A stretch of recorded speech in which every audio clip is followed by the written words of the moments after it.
qualified to run off in the Olympics. Unlike man's rules, we get a crown for just finishing. Real gold, make a diamond feel old. Thank God, heaven real, where we sit is no blemishes. Equated formula, I give him to the chemist. Well, blessings, beloved. How you guys doing? Welcome to another broadcast here at our Prophetic Configurations podcast. And guess who we have with us this evening? It is the Rhema Trayner. Go ahead and put your hands together, prepare your notes, all of that good stuff. I'm your host, Eric, your brother here all the way from Escondido, California, San Diego County to be exact. And we are here to be reset, remembered, and transfigured into another cross-shaped life. Catch that I said another cross-shaped life, meaning that there's a continuation of us dying. We don't just die once, there's a continuation of it. But as you guys know, we have dedicated the month of February to Apostolic Women Arising. And so I'm bringing on some of my favorite apostolic leaders that are women that are actually a part of a much broader community of my peers, my spiritual father, who is also a part of Rhema Schools and her Apostolic Council. So you guys will see a lot of overlapping going on here. But listen, we're going to jump right into it. I know you guys probably have some good questions. And so I want you to be busy in the chat. And Rhema can answer some questions in there if she sees one that's, fits more into our dialogue on what we're talking about today. But it is finally good to sit down with you, my friend. How are you? How's the babies? How's hubby? How's Steve? Yeah, we're doing good. We're moving a lot. We're traveling a lot more this year and just doing a lot. With grace and everything, which has been a nice shift. I think when you come through a long season of hiddenness, wilderness, struggle, sowing, not reaping, like long season like that, which is also God. God is in that too. And when you come in out of a season like that and it's suddenly reversed. Yeah. And then suddenly, you say the same thing you said 5 years ago when 3 people liked it and now like 500 people like it. And you're like, oh, people changed. I didn't change. People changed. The grace. Yeah. The grace of the message, God prepared people's hearts to just receive in a new season what they just weren't ready or weren't willing to receive before. And I think that sudden shift in the spirit, and what God is doing in the church has dramatically changed things in a quicker way than what I would have anticipated. But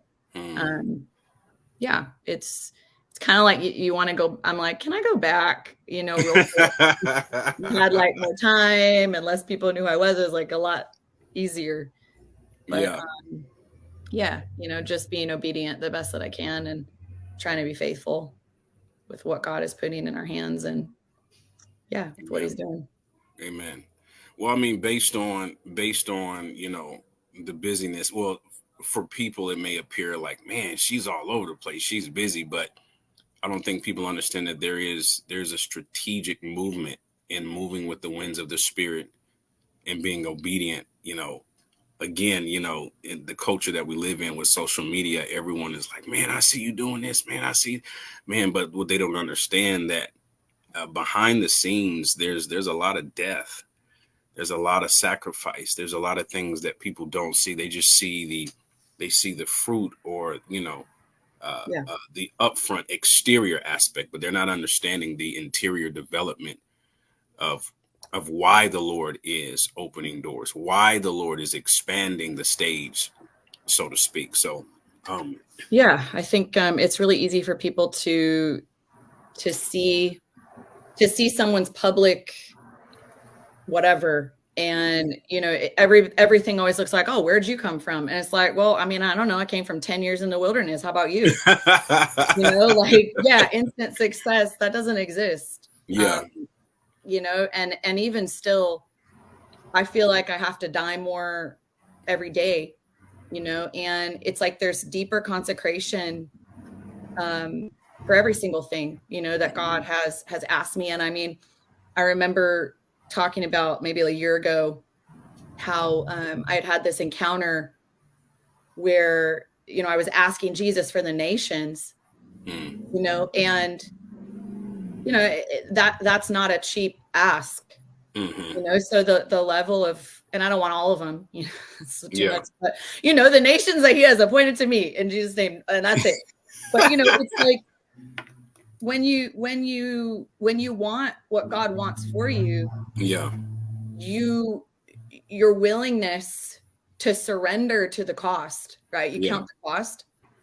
And there's a reason, that the altar calls of youth have, hundreds, and then the altar calls of when you're 40 almost have, like a handful, because the cost is great. Yeah. And the personal cost, even recently, coming into this year, as I was talking to God just about some things that he has me doing this year and focusing on and whatever, he said, there's a cost to this. He said, you want to know what it is? And he began to put restrictions around my life that aren't even sin. It's not like, you can't do this because the Bible says it's wrong. Yeah. But it was, you can't do this because I'm telling you can't do it. Yes, You're ma'am. going to do this for this amount of time because I'm telling you that that's what's going to be required for you to walk in what I'm leading you into. And it's almost like, if you, then I, and so it's like, do you want to say yes to that? Yeah. You understand what the cost is going to be, and are you willing? Because I think God is never wanting to put us into a situation in which we'll break, or into a situation where where he doesn't have control of our life, of our it's like that deeper, we talk about embodiment, that deeper embodiment and identification with the death of Christ. And as we take on deeper death, there's more trust. Yes. Right? And that surrender to, and willingness to come under his hand in areas of our life where it's like, he's like, yeah, I know that's not sin, but I'm placing that restriction around you. Is that okay? Yes. And the answer is yes. Answer is yes. Of course it is. Yeah. And I think that different people, you can look at other people's life. I mean, the Bible is very clear about not comparing yourselves among yourselves, and that it's not wise. Yeah. Because the grace that one has, another doesn't have. Yes, ma'am. And so even, as a female in ministry, in a way where maybe some men might look at that and be like, well, you're traveling as much as a man. You're doing things like, don't you have kids? And I'm like, I do have kids. I have 4 kids, and my kids are young, and I'm being obedient to God while at the same time having a family. And the grace that I have as a mother to walk in the calling that's unique to me is unique to me. So I'm not going to look at every other mother and say, hey, you should travel, you should do these things, you should, do this. I can't assign to another the grace that God's given to me. And so if he's called me, he's called our family. And we have the grace to walk out the assignment for us. And so if we stay obedient and in the grace that is allotted to us, then we will thrive.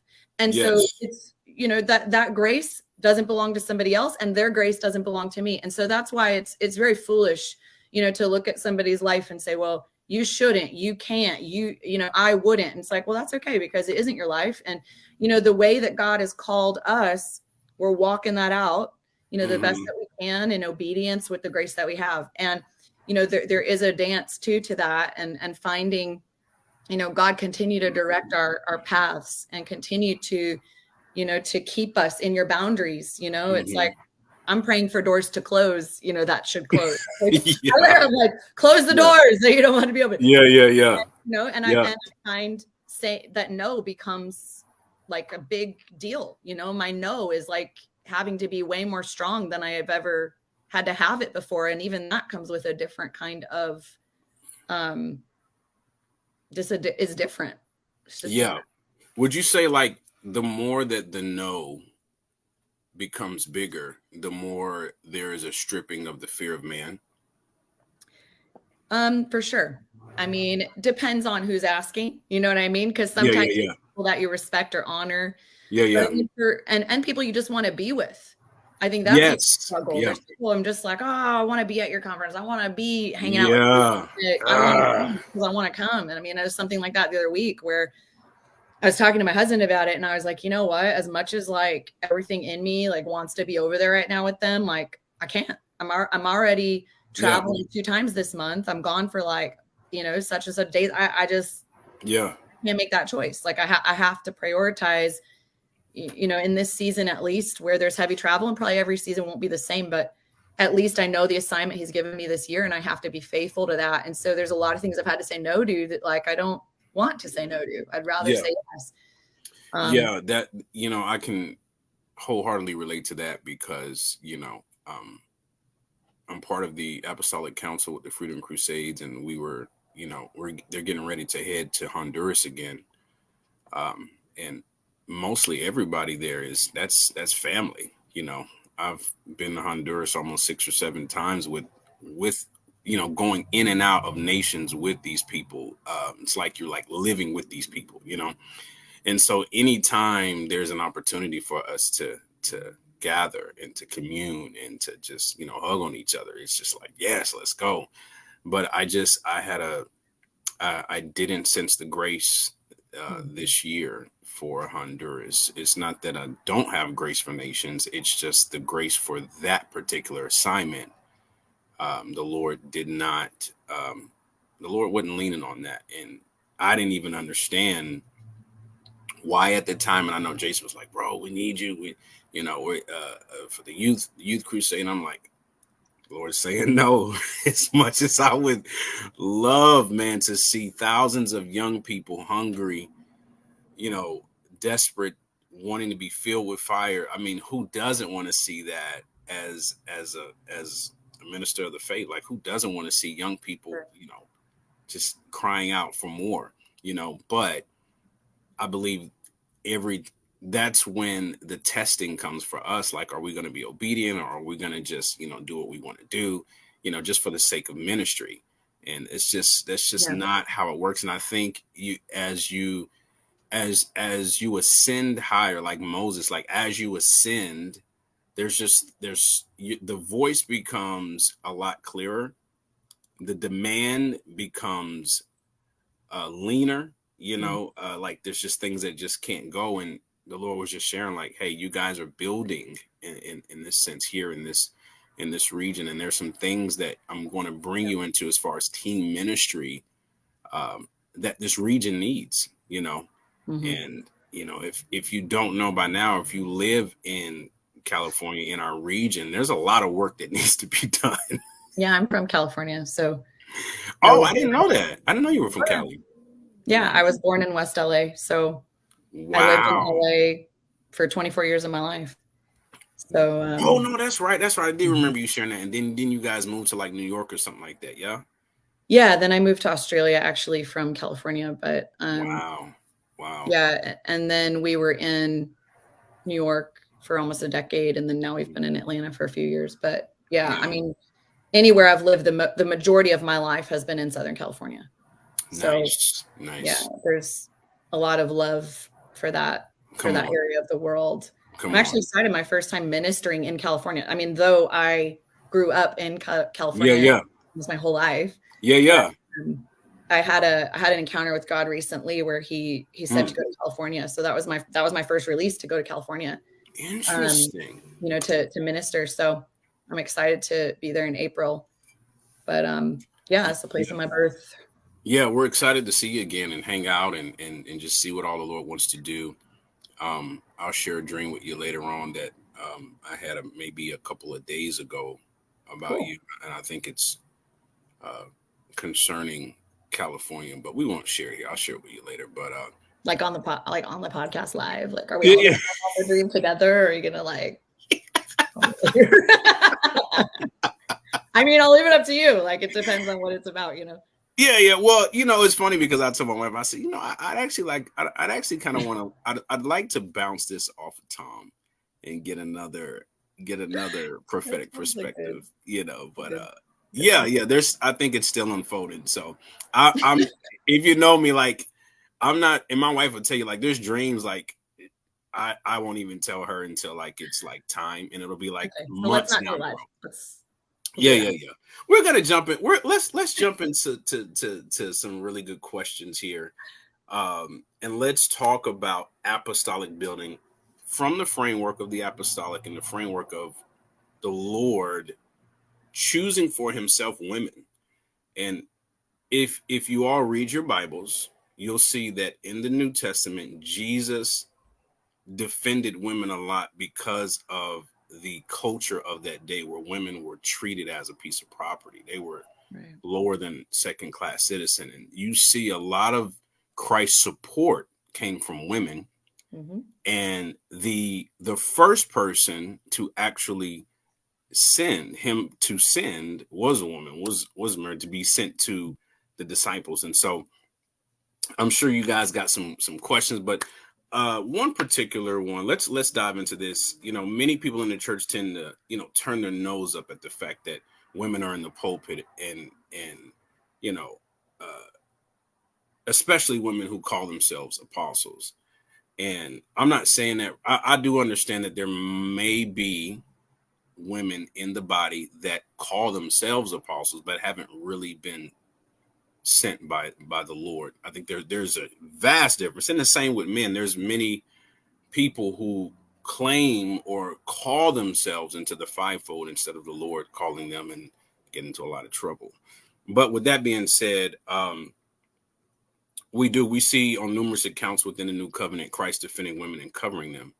And so how do you, Rhema, deal with the naysayers who challenge your position and post as an apostle? And how would you encourage women who are facing discrimination and racism within the local church because of their call?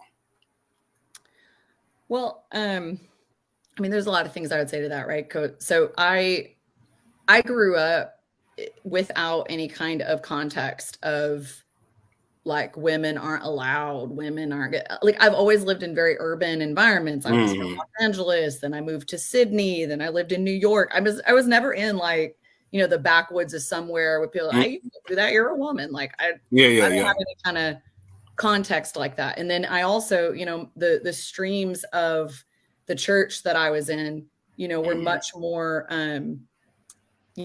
like empowering of women, spirit-filled denominations, or I say it's like spirit-filled in theory, like, First Assembly of God was kind of how I grew up, where we had that one lady who would, give prophecies sometimes. And then the yearly summer camp, baptized in the spirit. But other than that, but there was no real, like, women can't do, women aren't, or anything. And there was no context for fivefold ministry either. So that really wasn't even a debate. And so, and I was always a leader. I was always, that is always just a part of who you are. So growing up, thankfully, I never had to overcome some of the things that I think a lot of women have to actually overcome, with religion and misogyny and kind of the deep roots of that in the Western church, where I literally, that was like news to me. Like, I was in New York and, people started asking like, so like, you're a woman and you preach. And I was like, and like, I was like, why do you ask? Like, why is that something weird to you? So because I had such a theological background, it didn't even occur to me that like a bunch of people think this is like not normal or fine. And so thankfully I already had a theological background, and my process, over the course of a long time of my life of God calling me, I never questioned it because God said it. I mean, I had no reason to think like, well, is this fine? It was years and years and years of prophetic story and narrative and calling. So for me, it was never a question. And so, these days, having a different kind of platform and having people from probably a more diverse background. And I think a lot of men that are like, we're totally for women, like as long as they're under men, and then you've got, people who are just like, not only do they not love women in ministry, but they also like aren't even for fivefold ministry at all. So then that's like the double offense. But honestly, like, I just don't have time to care. I don't care. So, if people are like, hey, like, hey, like, prove it. I'm like, no, sorry. First of all, you didn't call me. Come on. And I'm not going to give an account to you. Come on. So at the end of the day, like, I'm sorry, I'm not proving anything. You go get your Bible and go get into the context. I don't have to prove anything to you. Come on. So, my accountability is to Jesus Christ, and that's who called me. And so I'm going to keep doing what I'm doing. And if somebody needs to go get their theology straight, that's kind of none of my business. So I don't really worry about it. But I think a lot of women who've been, maybe in settings where, they've been really pressed down and, they've been told a lot of things that aren't true. They've been read a lot of scriptures, in the name of God. And so a lot of that has to get disentangled from who you are, because you really begin to live out of those lies, and you begin to, come under the restrictions that are actually man-made, and they're not from God. And I mean, even when we actually look at the early church with integrity, to actually see, what took place over the first several hundred years. And I mean, even there's so much proof of women in all forms of ministry. I mean, you'd have to really not want to see it. Yeah. Right. Like you'd have to just ignore it or put different definitions around it or just call it something else. And like, at the end of the day, I just don't have enough time. Come on. Like there's enough resources, there's enough intelligence. If we have one Holy Spirit, so, if somebody really genuinely wants truth in this area, and, I'm pretty sure God can give it to them. And so I don't have to give it to them. I mean, I'm happy. So there's different contexts. Sometimes people ask because they genuinely want to know. And in that case, I will respond and I'll answer them. But in other cases, people just love to stir up trouble and they love to try to prove something. And to be honest, I don't go there. Yeah. That's, it reminds, and even people forget that even Paul had to, was questioning, what's up, Missy?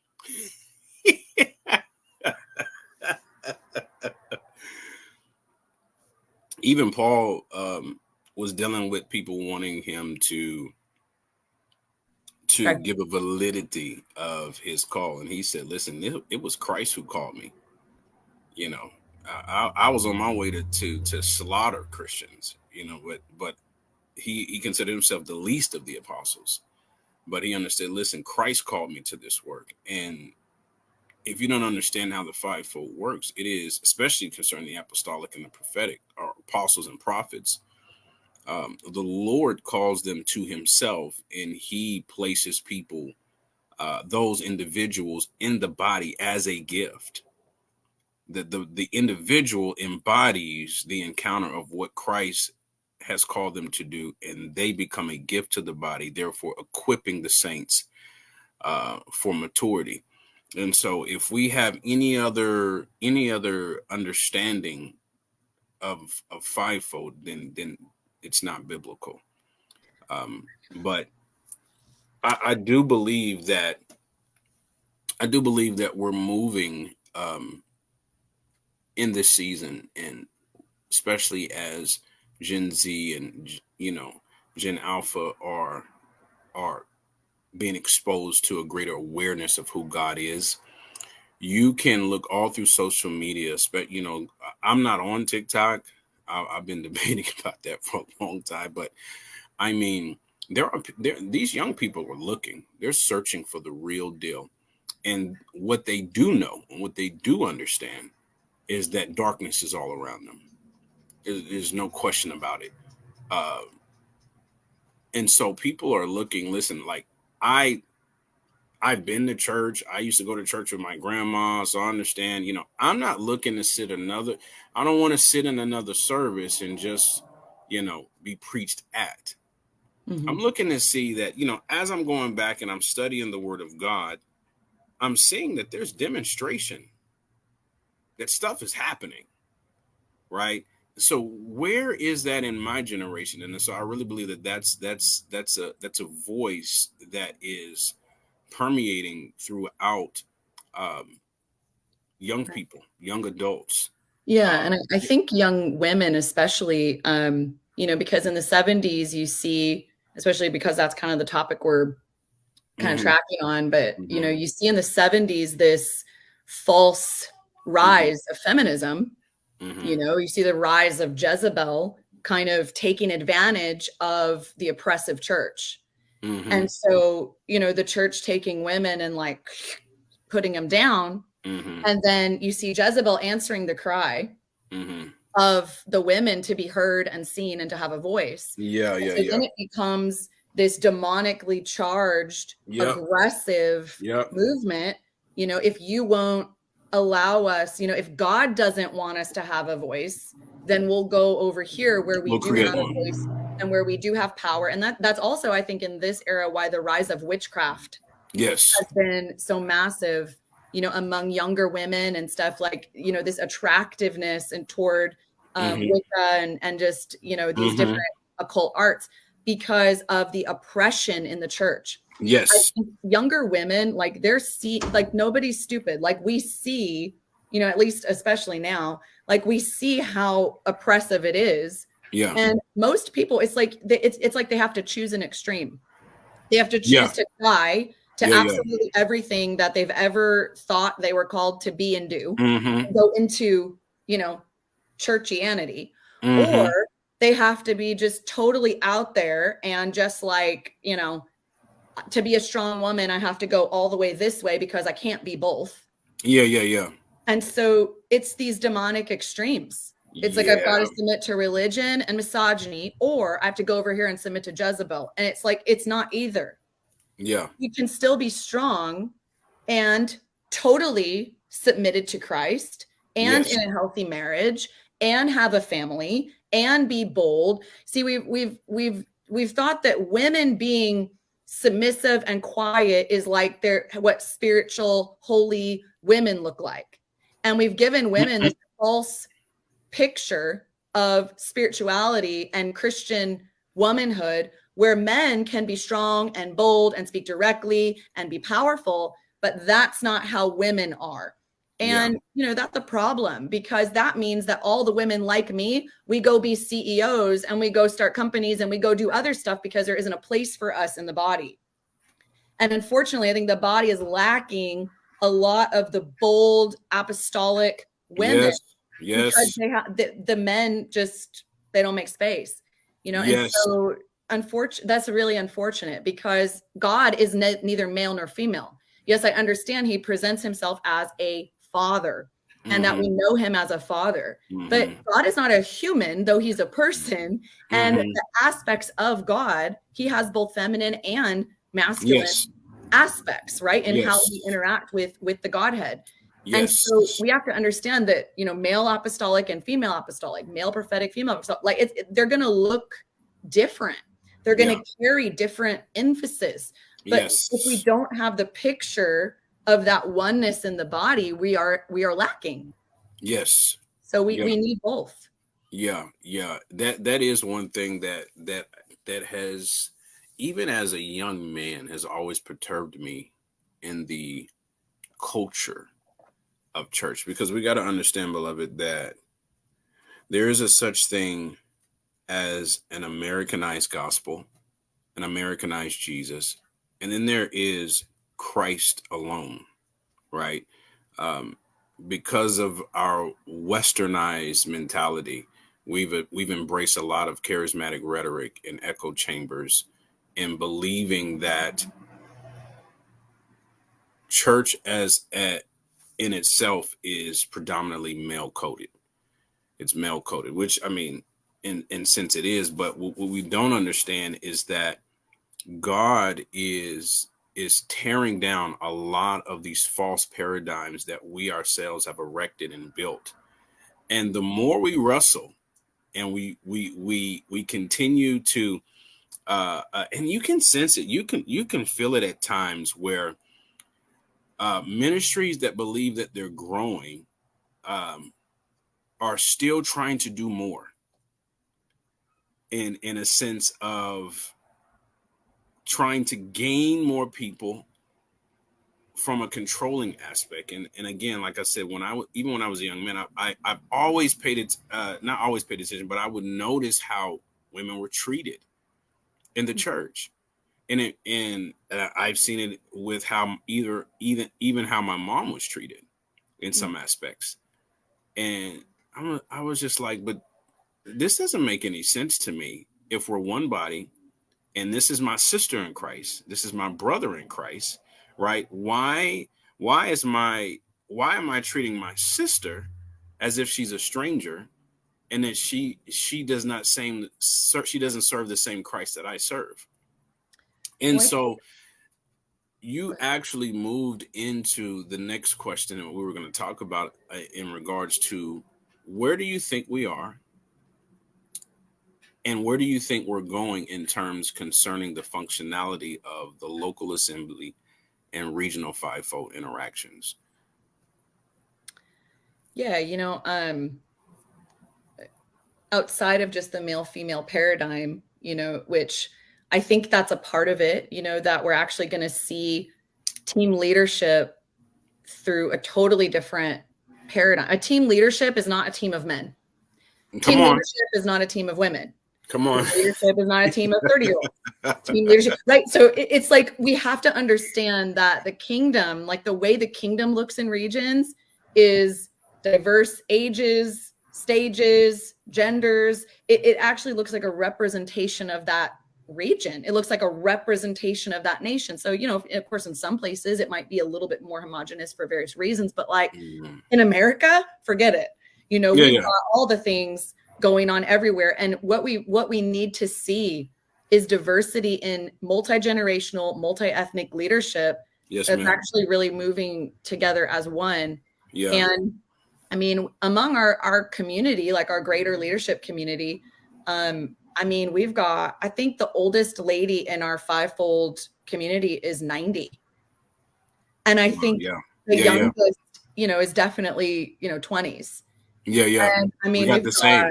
We have the same in our community. Yeah. Every kind of ethnicity. I don't even know, all of them. But it's beautiful because we actually do need each other. And we can't, there's just some wisdom you don't get except through age. There's just some perspectives you don't get except through your upbringing and the way you came up. There's some perspective you only get because of your life experiences, because of your gender, because of your lens, because of your, so when you put all of this together and you begin to flow in that paradigm, right? And God appoints. This is why it's so important for Jesus to appoint our sphere of influence, our sphere of ministry, because he knows who's carrying what to break open what. And so we have to understand, like, we're not called to everywhere. We're not called to everything. We're not called to every person. Yeah. But we have to let God define our relationships when it comes to team and when it comes to ministry. And he'll bring you into, covenantal relationships with people you would never choose. Because his kingdom is the point. Not just that, like, everything we agree on and everything we like the same and everything we do is the same. We love the same food and we're the same this and that. And it's like, there's so, like, the people that I'm running with right now, I just like laugh because like we're men, we're women, we're black, we're white, we're Asian, we're like, we're all, and do we, when I hang out with, it's like a famous story now on Facebook with one of my friends from Florida. You guys know Josh, we were in another nation. We went out to dinner and like, I was convincing him to try oysters. Cause we are foodies. They were not, and so I'm like, why don't you guys like the same food as me? Oh yeah. Tell me about this. Cause I saw this in the comment section about the oyster thing. And I'm like, you're like, there must be an inside joke. Yeah. Because, he actually got really mad at me over that. This is what it means to actually run with people close. Yes. Like, you start making them mad. You have to have real conversations because you're like, you're not like me. You don't live in a public way like I do. You don't like people to see private moments of your life. But then it also, it sparked some deliverance in him, which he talks about, which is kind of cool. I'm serious. So God was using us to trigger each other, like, boop, boop, boop, boop, boop, boop. When you get around people in close proximity, God begins to use you to heal each other. Yes. And in ways you just never expect. You're like, you make me really mad the way you are, and it's like, you kind of like bother me too. Why do we have to talk about this? And then, and then you're like, but we have to, because God has defined this relationship. And so we're committed to it. And like, you begin to form these fortified relationships that have come through fire, where you've had hard conversations, where you're committed to each other, where you know that like you could go to war with these people. It's not casual, like high five, we're on the same staff. It's like, no, like we're choosing each other, even though we don't have to. Yes. There's no reason for us to choose each other, except God put us together and said, work it out. You're together. Yep. There's kingdom assignment in you remaining in this relationship, in this friendship together. And if you don't protect your connection, the kingdom actually lacks. Mm-hmm. And so coming into those kinds of teams is where God really begins to move, where you really are in real covenantal connection with Yes. people. And, as we've begun to develop relationships like that, I mean, everything else opens up. It's not, you don't form relationships so you can get a connection, so you can do a thing, so a door will open or whatever. It's that God begins to define a relationship years sometimes before there's any idea why. Like most of the people right now that I have a counsel, within an aspect of ministry that God has me doing right now. Mm-hmm. And everyone sitting on that council, there was a definition of relationship before there was an understanding of why. Every single person. Not one of them was like asked to do this ministry thing because the ministry thing needed a person. Facts. It was because we were already together, and it took years to figure out, why has God like aligned us in this way? Facts. And then you figure it out over time, and the function begins to flow because the relationship is there, and there's a health, And so since I started doing ministry like this, I would never go back. To function. Connections, like, we should connect. It's like, I don't want to anybody. I want God to put the people, in my face where I can't escape from them. I'm like, why are we together? We're together, apparently. But why? Like, why does God have us like this? Why are you all in my life? And then you figure it out. And you're like, okay. Like the other day I was having a conversation with somebody, and we're like, this is why we're together. We get it. Like, and it took a few years to get it, but God said, protect this relationship. Yeah, that's facts. So that's facts. That's one aspect of where we're going. People being relational first before functional, where the Western church really is backwards in that. We know we got to build a thing. So I need this staff member. I need somebody to run this department. Who do I have that could run this? I talked about at a conference I was speaking at last week. I was talking about how I used to think a fivefold team was just like 5 thrones that kind of sat at the top of a ministry. And so, we need an apostle, we need an evangelist, we need a pastor, a prophet, a teacher. So as long as we have these 5 people leading our ministry, we'll get all of the flow we need, and we'll get out of those graces. And, then God tore that all apart and totally blew that up the way I was thinking. And it's funny because that whole time I had another apostle in my team, but I was so blinded to the fact that I couldn't have more than one apostle in the ministry. I refused to even do it. For 3 years. I was like, well, he must be an evangelist. I refused to even consider a different thing because I just was like, how could it be? You can only have one apostle in a ministry. Yeah, I totally liken it to, like, you don't get to choose who your brothers and sisters are in your family. Yet you all eventually you live together and you get on each other's nerves. However, you know that you'll go to the sword for your brother and your sister because you love them and you know that there's your family. There's things about them that irk you, right? But you know that when it comes down to it, and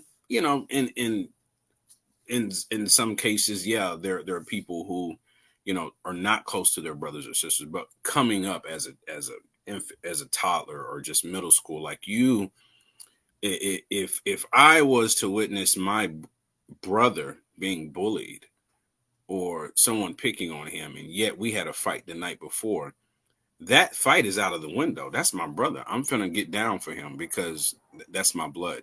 And so it's like the same in the spirit, like even concerning the Apostolic Council with Freedom Crusades, like all of us had relationship before there was even a council developed. Like I probably had a relationship with Jason maybe two years before there was talks about things, but as it was developed, I had already had a relationship 10 plus years with Waylon. I already had a relationship, 6 or 7 years with Brandon. I already had a relationship, with Jonathan, and so I totally understand and get what you're saying in that aspect of like the Lord. And I think that that's really how it should be. Yeah. That's really the formality of kingdom. When you look at the ascension apostles, who they all lived, slept, ate together, traveled together before there was a really dynamic breakout in their ministries of apostolic building of the church. They spent 3 years together. Yeah. You know, and I like sometimes I like the depiction that The Chosen gives of them bickering, arguing. You know, that's it. That is a great depiction of team ministry. Of like, yeah, there's things, especially the scene with we went and saw it in the theater, the recent one where Matthew and Peter had to get that hashed out. I was like, that's brilliant. That's brilliant writing. That's kingdom concept right there. That's reality right there of like, why do I have to forgive him for that? You know, or you know, and Christ is just like, you know, like, well, who committed the first offense? You know, you're coming to me about this, but you know, you kick this thing off, so you gotta fix it. I love that, and that's really, beloved, how we should move in ministry. As a matter of fact, most of the men and women of God, like we have relationship, and I that's the only way I would prefer to move is unless I have a relationship with you, I'm going to really pray and fast about, you know, just doing a ministry thing with you. Like I need, like, there must be some relationship. And so, the relation, there's really good reason for that as well. Like even from a practical sense, like when you really begin to function, especially apostolically, because we're kind of talking about apostolic ministry, when you begin to function apostolically, you are coming into a type of spiritual warfare that most people will never understand. Hey, come on. And when you're moving with other apostles, you have to understand your relationship can come into a level of warfare that most relationships will never understand, right? You, like your neighbor from down the street that you guys like going on vacation together and hanging out, your kids play. Your relationship is never going to have the type of spiritual opposition of a covenantal relationship that God has placed together in order to function for kingdom assignment. You're never going to have that kind of warfare. And so when that relationship is, you know, being placed together by God, if you don't have the relational fortitude to withstand the level of pressure that you're going to come into, and not only the relational fortitude, but the emotional and spiritual health. Yeah. If you haven't dealt with your trauma, if you haven't dealt with your insecurity, if you don't understand how to mutually submit to others, all of these things, the relationship will absolutely fall apart. It cannot last. Yeah. And so there's also another reason why sometimes we've come into, like, I can look back on my journey and been like, you know what? I think I tried to be friends with that person too early. I wasn't ready. I wasn't mature enough, you know, or like vice versa. I wasn't ready. There's other people that like I can think about and be like, you know what? I don't think they were ready. They weren't ready for that level of like, you know, like in their life. And so I wasn't ready. The relationship just couldn't withstand the level of function, and it implodes because you can't. It's going to press. Yeah. And so there has to be something it's pressing against that actually is fair. Like, and so if you haven't built that, what did you mean by that? Like, what do you know? I don't know what they mean by that, you know, and then the lion comes and then all the time the lion spirits and it's like, you cannot run at a high level. It's the crushing of the grapes. The grapes they're pressed up against each other, and they're pressed and crushed simultaneously to produce a substance, to produce a flow of something that becomes of value. Yeah. And it's death. And it's death.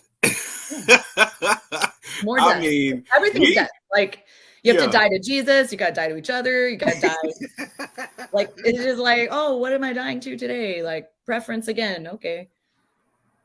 Yeah, but you're absolutely right about that concerning that the level of warfare that relationship comes under. It is warfare. It's not just, I don't think it's not just, you know, spiritual warfare for the sake of just the demonic or what have you, but it's warfare in regards to things within us that let's just say like there's things there could be things in you, right, that have went through the process of crushing it, and things in me that have not, or vice versa. And as relationship is being developed, the area that you're strongly anointed and graced in challenges the area in me that hasn't been developed, or that's being called up. And that is warfare in itself, because now not only is the relationship tested, but I am tested in regards to, will I die to this area? Will I die to this offense? Why do I even have an offense when I know that this person cares for me and this person is going to be truthful with me? Why is there? And so now that there is that interior building and the wrestle of having to face the areas of the soul that haven't been fully developed. And that's the whole aspect of the apostolic, is to mature and call us up higher. And so and there is a certain level of emotional maturity that I think like just is non-negotiable to function in healthy fivefold ministry. And, it honestly takes a while to get to that. So I think, and some of this I've honestly just learned over time, the level of emotional health that I've had to cultivate, it's been hard, like really hard. I've been confronted so much by myself. You get confronted by the mirror as you start to engage with people who, like what you're saying, that are more healthy in ways that you aren't. And it shows you a mirror of yourself. Hey, this isn't healthy in you. And you want to look away. You don't want to look toward that and be like, you're right, I suck at that. Like you want to be like, well, that's because blah, blah, blah. But like usually, whenever there's confrontation like that, it's God maturing us. But I've noticed the more mature that I've become, the less conflict.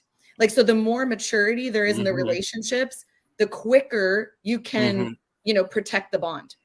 Yes. Anytime something immature comes up in one or the other or both, that's where there's that like ability for war. And so it really is that the hooks thing. Like he has no hooks in me, right? Where Jesus is the ruler of this world, but he has nothing in me. That it's so pivotal, especially before you are really in a season of running with other people. That you're really asking God, are there any rejection, insecurity, abandonment, like just the big ones, that like trauma, do I have any of this kind of stuff? Because if it's there, it's going to get pushed.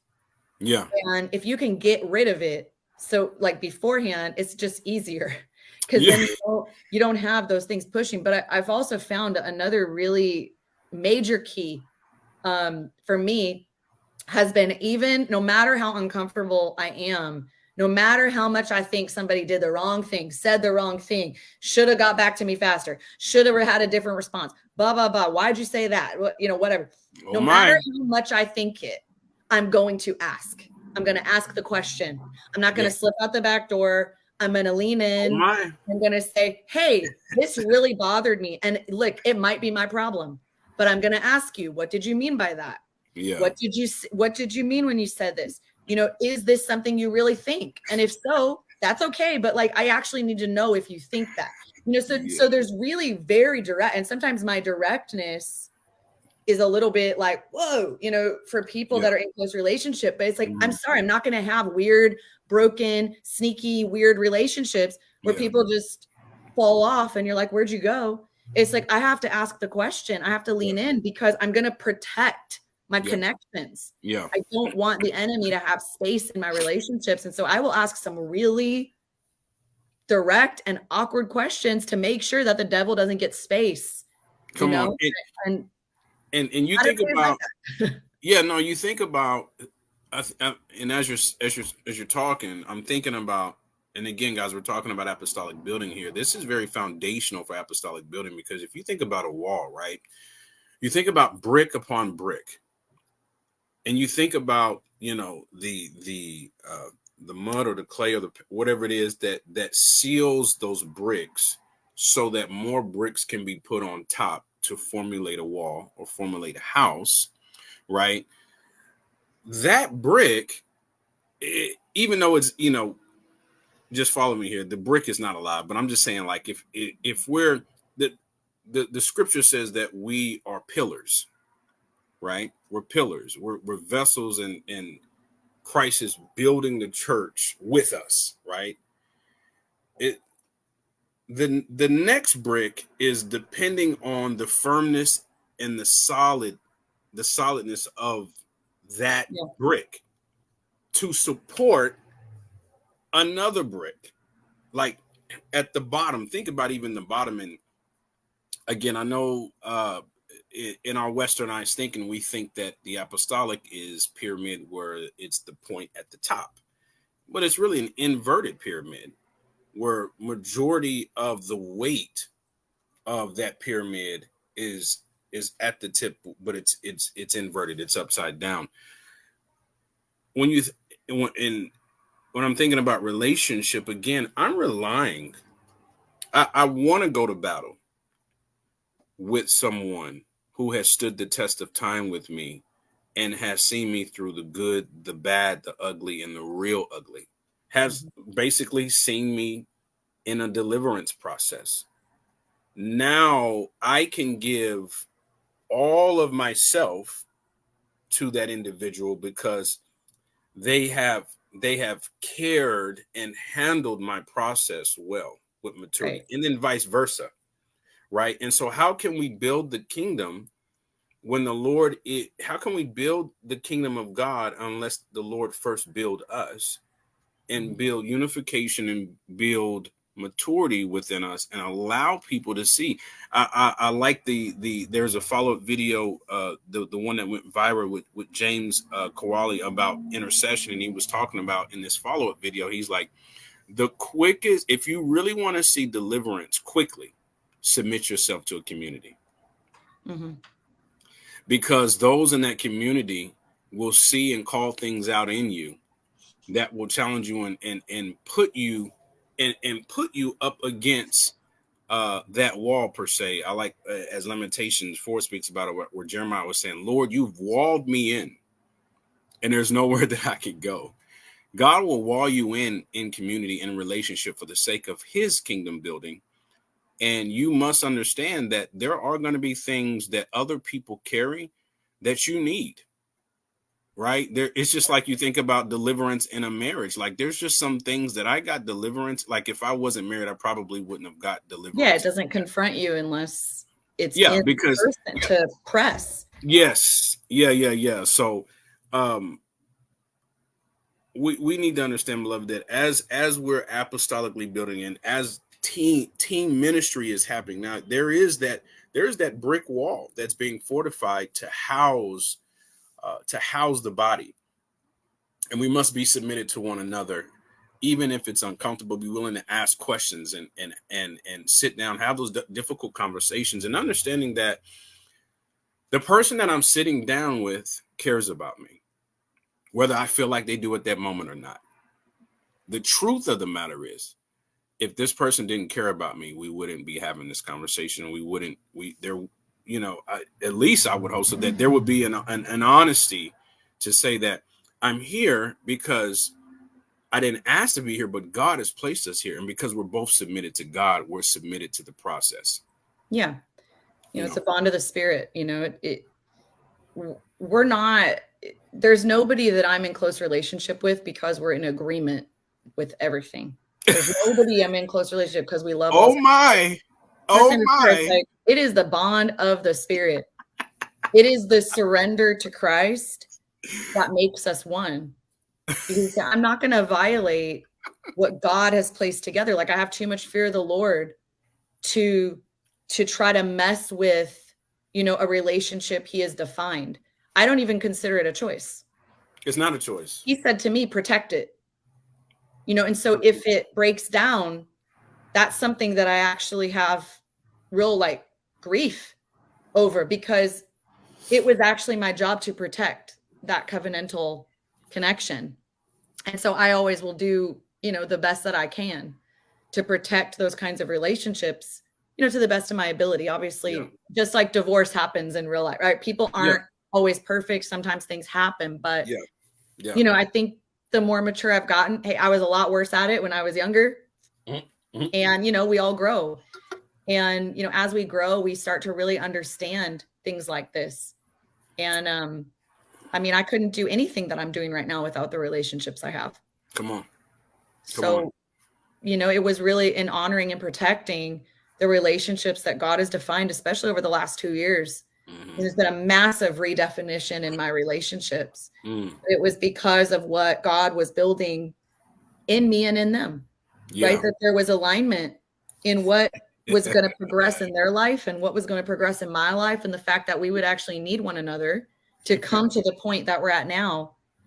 And it's a beautiful thing, you know, when you know that what they've given you has brought you to where you are, and what you've given them has brought them to where they are. You have this bond and this mutual, like, I want to see you win. Yes. Come on. I want to see you win. Like, we're not the same. Like, my win isn't the same as like your win, but I've given everything I have to your win, just like you've given everything to my win, and we all win. Because I don't want to be you. I'm not you. My Metron's different than you. My assignment's different than you. Some parts overlap, but probably a lot of parts don't. And you know, and so at the end of the day, like, my win is what I'm going to have to stand before Jesus, you know, and say, I did what you asked me to do, and I protected the relationships that you placed around me to the best of my ability.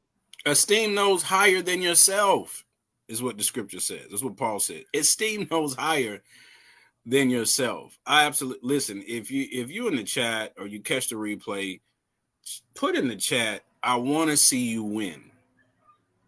Right? If you're really about that kingdom life, you're really about kingdom building, if you really have a healthy theology of kingdom building, you want to see your brother and sister win. That's why I don't be understanding this whole throwing shade, you know, trying to blackball people, you know, being selective in regard. You got the same people, you know, every year for the last 5-6 years. You know what I'm saying? Like, where is diversity?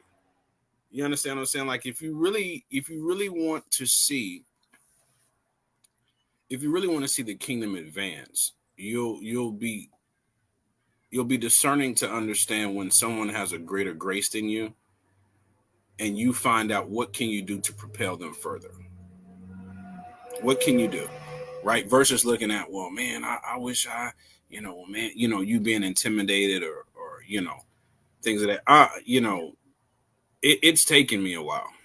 And it still is. Everybody has to walk through that. Everybody has to go through those insecure times, and when you know, and you see, and you know, you feel things press you, and you're like, oh, I don't want to acknowledge that I actually feel that, but I do. It's there. And so that's when you know, okay, there's something in me. It's not healed. It's not quite in alignment. Maybe I need some healing. Maybe I need some deliverance. Maybe there's something going on in me that I really need to take a look at, because this is showing me something about myself that I better pay attention to. And so I think we have to understand we're not wrong or bad because we need healing or freedom. Right. It's just, it's part of the process. What it is. It's part of the process. Have to walk through. We all got to walk through. It's part of the process. Nobody is perfect before they arrive. And when do we arrive anyway? There's still things, you know, where you're like, why did I care about that? Why'd that push me like that? Why'd that make me feel this kind of way? Especially, I feel like I have so many relationships that I'm trying to protect, right? And maintain and all of that. It's like, and they're all different. They're all like so different. Like, with this one person really cares about that. This other person, you know, don't text them back for 3 weeks. They don't give a care. This person texts them back within 24 hours or else, you know, and it's like, you gotta really know, like, the people that you're running with. And it's like, you're doing your best to honor who they are so that it doesn't create more complication than it needs to have. Yeah. You know, while still maintaining maturity, giving each other grace, all that kind of stuff. But like, you know, to know people and to really know them well, it takes effort. It takes energy. And so, yeah, it's beautiful though. It's beautiful to really express the kingdom and function in the kingdom with people you really love. Yes. There's nothing like it. I'm grateful for that. And I know that is what God is releasing in the regions, you know, especially as far as leadership goes. We didn't get into really any practical stuff, and that's okay. But like, yeah. I think that if we could at least get this is such a good first step, to really consider, what are my relationships like? Yeah. Do I really lean in, or do I let stuff really get under, do I really let it get in me? And I don't even have the conversation. I just walk away. I just cut people off. That part, because you know what, guys, a lot of people are still in relationships knowing that there's been no development. There's been no challenge. There's been no deliverance and healing. If you're in a kingdom relationship, those that are around you should be there should be inventory every year. Where is this relationship going? I mean, and I know it takes time for things to be laid out before us and for us to understand really what God is doing in the relationship. But from the aspect of, if I'm in a relationship simply because I know that this person agrees with everything that I like, everything that I say, I don't consider that a healthy relationship. I think that's a relationship where you are possibly compromising your growth process. Because I know people who, have walked away from relationships with me simply because what I embody challenges them. And I don't renege or go back or compromise on something if I see it. And, especially if you ask me, what do I think? Yeah. Especially if you ask, especially if you ask me, hey, I want your input. Because I'll say, are you sure you want my input? I don't know if you want my input yet. And then sometimes I'm like, nah, you're not ready for my input. Because I just know based on some things that I've seen that you're going to be triggered. Are you ready for the trigger? And so that is the aspect of understanding. Like there are people too who need to do inventory on their spiritual relationships and ask yourself, am I comfortable in this relationship because I'm not being challenged? Are there things that I see that I know that I need to express to this person, but I'm afraid of losing a relationship because I'm comfortable with the way that it is right now? I don't want to rock the boat. That is not authenticity. You in all actuality, you're not being truthful with that person. And so I know you got to hop off here. I think you said you had another meeting, but tell us about what the Lord is doing within your ministry and how people can connect with you, especially women who are facing discrimination, racism in regards to their call. How can they connect with you, and what are some of the things that you're presenting in your ministry that can help them begin to move in that aspect of what they've been called to do? Yeah, I mean, as far as like training and development, we have an awesome community of fivefold leaders.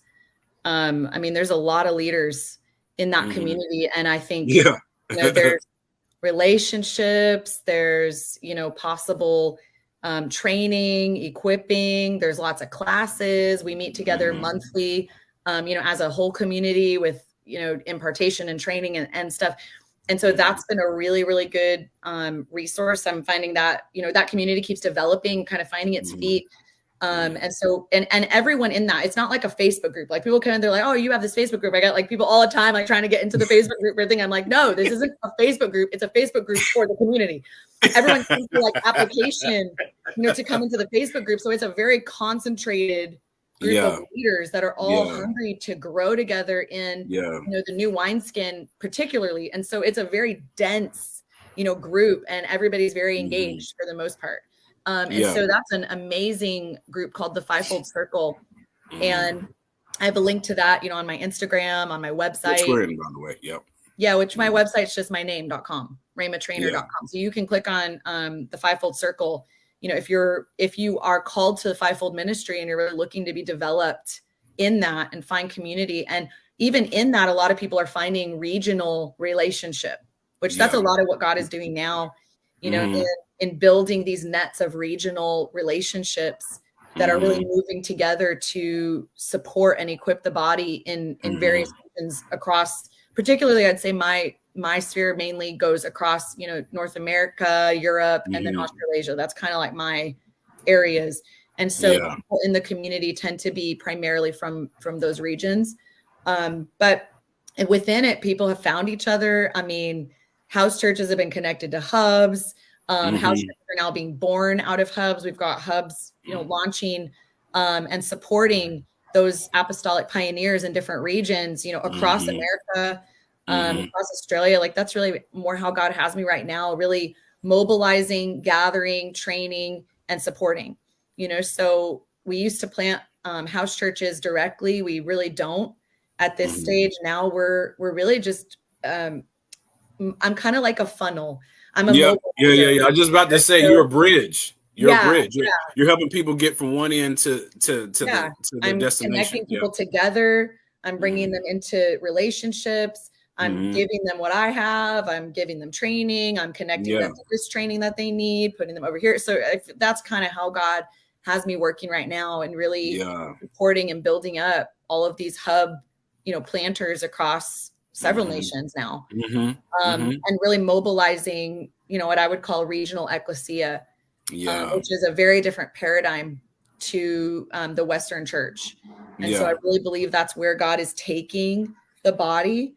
We're not there yet, which we kind of didn't talk about. I could talk about it for a minute or two before, but I really believe that we've been in this time of transition, right? But we've now entered into a new era. 5784, as we crossed over in September, was a shift. It wasn't like, okay, like God's going to do a new thing, like prophetically, oh, there's a new wineskin that's coming. No, we're in it now. Yeah. And so we have shifted. But then we've got to understand that we're also coming out of something as we enter something else. It's not a clean break. And so there's almost like we're in this part right now where we're coming into the new and we're coming out of something else. And so God is in that middle, right? Like God is in the transition. And I think that it can be difficult sometimes when we're looking at the old, and we start to form these things like that's old, that's new. Can you hear me still? Sorry, because you froze a little bit. I think I'm still on. I'll just keep talking. But I think we can almost like assign like that's old, like in a negative sense, as though the people who have been pioneering and, really doing what God's asked them to do for years and generations. It's like, I have so much honor for people who are building the church and for people who've laid down their lives, who've given all their money, who've done everything to fulfill, what God has asked them to do. And there's so much honor for that, and just like as God works through our own lives, we're not fully arrived anywhere, just as he's worked through history. So it's not like everything that's ever happened and everyone who's ever built anything is wrong and bad. But we just have to recognize when Jesus is transitioning the church into a new time. And I think that's the part that is really critical for us to understand right now, that there is transition that's happening in the body and we have to pay attention. Jesus, what are you doing? And it doesn't discredit or minimize or remove everything that I've already sown. Because I think sometimes we can think that we must reap in the place that we sowed. And the kingdom doesn't work like that. We reap at the field where God tells us to stand. And so for those who, have kind of sown a lot over the years in one field, it's like, we can't be afraid. If Jesus is saying, hey, come over to this field, leave that behind and come back to this, to a new start, to a new starting, that you're actually taking all the tools, you're taking all the fruit with you. You're not going to actually leave anything behind in the kingdom. So, just an encouragement, it's not like there's no slamming and shaming, like, oh, you're doing an old thing. It's just like, hey, humility is paramount at the moment with what God is doing. So that's kind of all I would say. Oh, you're back. That's, I don't know if you heard me, but I was just talking. I was like, you know what? I'm still seeing that timer. I'm just going to. Yeah. No, you're good. Yeah, that was perfect. Perfect. So I was talking through. Did you hear me? Yeah. I caught some of the latter part, not the part where dropped, but I caught like the last 4 minutes there. Yeah. I was just kind of talking about, honor and all of that, because we really do reap where God tells us to stand. And I think there's a lot of fear at the moment, people protecting their stuff. No, I built this, I gave everything for this. You don't even understand what the price my family paid, for this. And I mean, people are really, you're thinking about the price. It's been decades for some. Yeah. And it's usually the people who pioneered the last thing that reject the new thing. Oh my. Because of the price that they paid. Oh my. And it becomes harder and harder and harder to follow Jesus as a pioneer when you kind of have a comfortable thing going on now. And so, there's a lot of challenge and a lot of humility, honestly, coming to those who have to it's like the higher price. Yes. But won't you reap in this life? Yeah.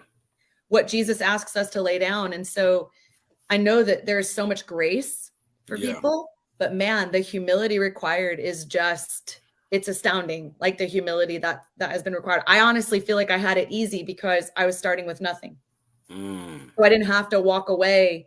I didn't have to think, okay, where is the shepherd? Like God pulled me out. I didn't have to walk away. It was probably just as painful because I got like snatched out, but yeah. That was like a decade ago almost. So, I had time to process all that pain, and now a lot of people are being asked to lay it down.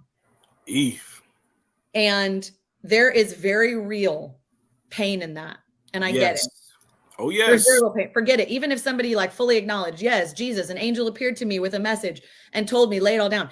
There is still You pain. still got to face it. And there's still this like, why?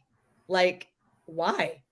And I think it's got to get bigger than us. It's got to get bigger than my ministry. It's got to get bigger than my preference. It's got to get bigger than what I've built. Come on. And we have got to just, instead of asking, the questions that keep our stuff safe, we have to ask the bigger questions. God, is this really you? And if it is, what does that mean for me? Because it may mean things that you don't prefer. And if we can't surrender to that, where is our identity? Where is our treasure? I mean, I feel like I've gone through 3 or 4 total renovations of my ministry in the last 9 years. Yep. 4, maybe 5, actually, where it felt like I was totally killing everything I built. Yep.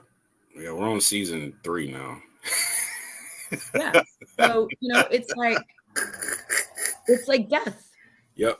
It's the death. And some are being called to a death that they haven't experienced in a while, or maybe ever in the American church. Oh my.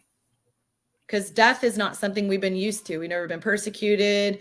We had like church in a box, just follow these 5 steps and you'll have at least 200 people, so like a lot of leaders are being challenged at a depth that they've really just never had to never had to go through that, never had to sit through it, never even had or was even required to sacrifice it. No. And so I get the struggle, but at the same time, we better have the fear of the Lord in this season. Yes, ma'am. Where we are obeying what the Spirit is saying to the churches. Yes, ma'am. Because the times that are coming, it's not going to ask your permission. Yeah. And, when there's a window of grace to hear and obey, it's advisable to do it because you want to do it in the timing, that God is leading. So that's kind of where I would, I guess, wrap up that thought, but just a slight challenge, to those. I mean, I guess it's a heavy challenge. That's a heavy challenge. It's a heavy challenge. But here's the thing, beloved. If you're truly called to true 5-fold ministry and building, none of us get to skip the process. None of us. So I would behoove you to connect with people who understand the process of having to lay everything on the brazen altar again and again and again and again, because they're going to help you. They're going to help you walk through to understand what it means to really be a lamb.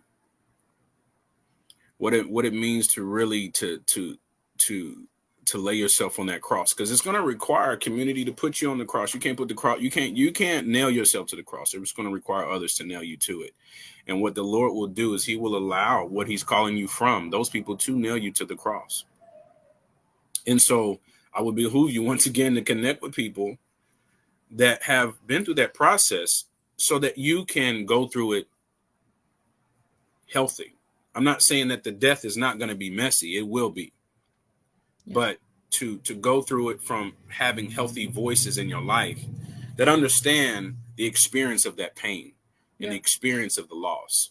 You And I mean, we've those had pastors in our community, pastors who actually aren't pastors. They were apostles, but they were called pastors. They thought they were pastors till they realized they weren't.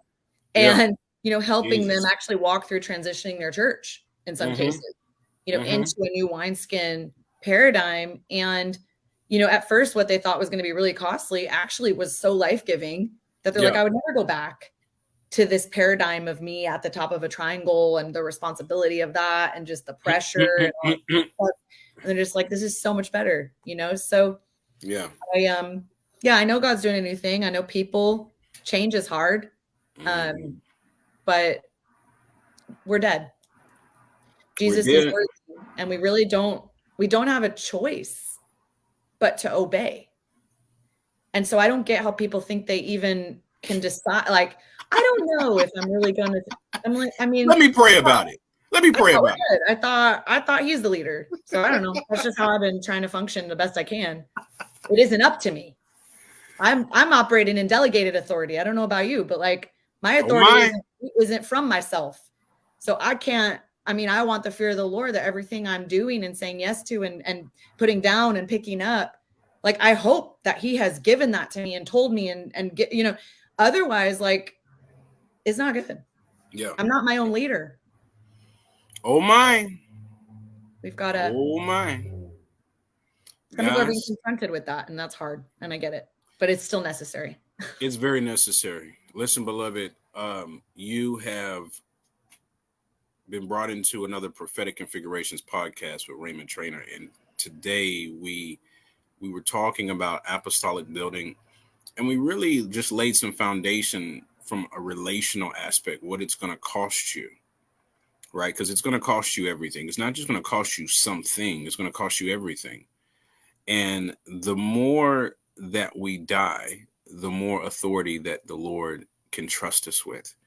We need to understand that we don't just send ourselves into regions. We don't send ourselves into nations. You can. Good luck with that,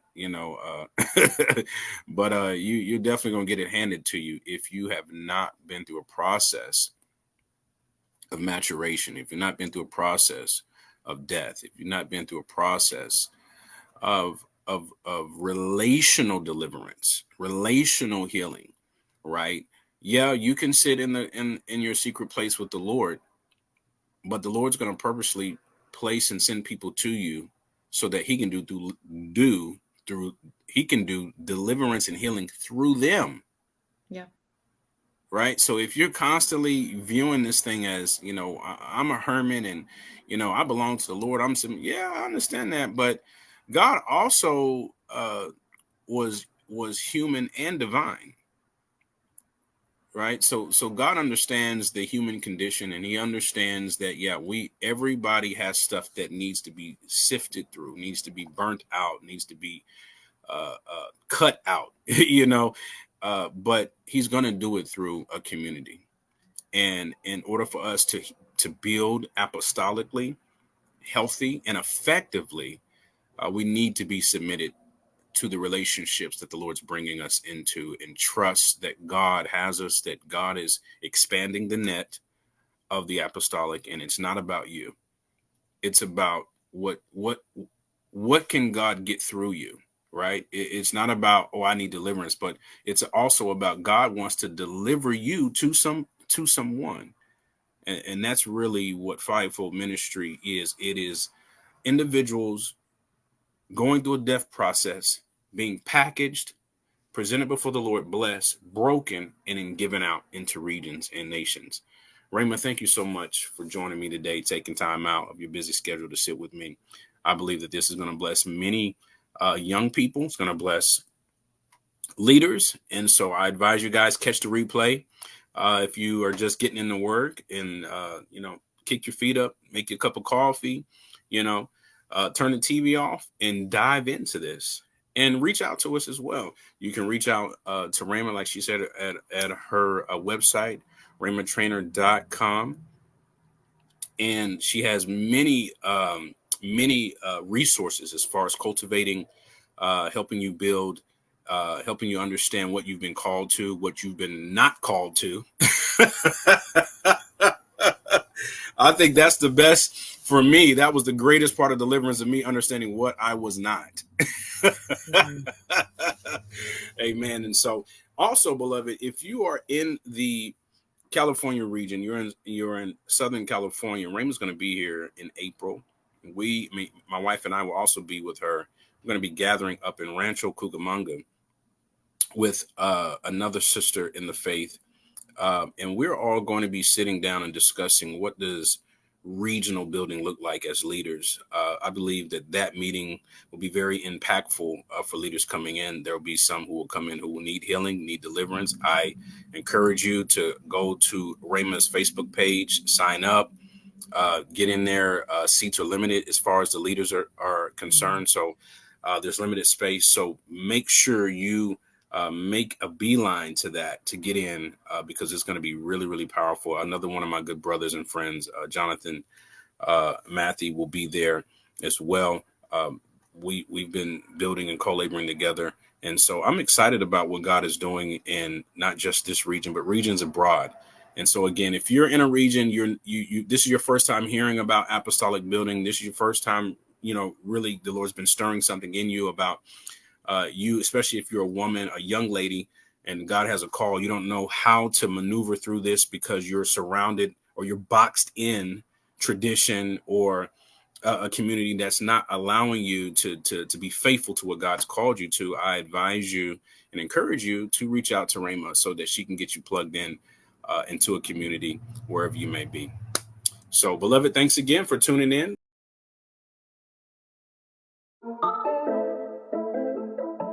Flex it.